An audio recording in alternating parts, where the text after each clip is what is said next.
છોટાઉદેપુરની Gurukripa society ખાતે night shooting volleyball ટુર્નામેન્ટનું ભવ્ય આયોજન કરવામાં આવ્યું હતું। લોકસભા સાંસદ જશુભાઈ રાઠવાની ઉપસ્થિતિમાં ટોસ ઉછાળીને ટુર્નામેન્ટનો શુભારંભ કરાયો હતો। સાંસદે ટોસ ઉછાળી ખેલાડીઓને શુભેચ્છા પાઠવી હતી અને યુવાનોને મેદાનમાં રમાતી રમતો તરફ પ્રોત્સાહિત કર્યા હતા। આ ટુર્નામેન્ટમાં છોટાઉદેપુર ઉપરાંત અન્ય જિલ્લાઓ તેમજ પડોશી રાજ્ય મધ્યપ્રદેશની કુલ 32 ટીમોએ ભાગ લીધો હતો। ગુરુકૃપા સ્પોર્ટ્સ ક્લબ દ્વારા ઉપસ્થિત મહાનુભાવોનું પુષ્પગુચ્છ આપીને સ્વાગત કરવામાં આવ્યું। આયોજકોના જણાવ્યા મુજબ મોબાઈલ ગેમ્સ તરફ વધતા ઝોક વચ્ચે યુવાનોમાં રમતગમત પ્રત્યે રસ વધે અને સ્વસ્થ જીવનશૈલી વિકસે તે હેતુથી આ ટુર્નામેન્ટ યોજાઈ છે।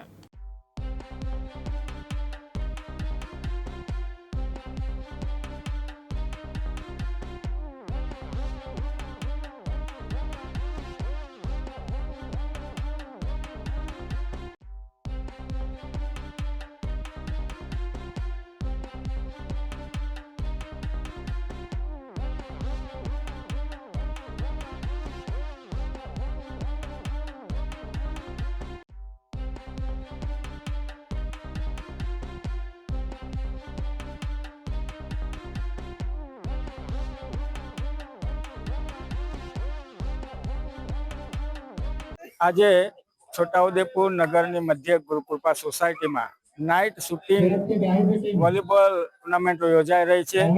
ત્યારે આ ટુર્નામેન્ટમાં 32 જેટલી અલગ અલગ ગામોએથી અલગ અલગ જિલ્લાએથી અને ખાસ કરીને મધ્યપ્રદેશથી પણ કેટલીક ટીમો આવી છે। તો આજે રમવાની છે અને એમાં તમામ ખેલાડીઓને હું ખૂબ ખૂબ શુભેચ્છા પાઠવું છું અને અભિનંદન આપું છું અને આયોજકોને પણ ખૂબ ખૂબ શુભેચ્છા પાઠવું છું। વંદે માતરમ। સહિત સોમરા દિવ્યાંગ ન્યૂઝ છોટાઉદેપુર।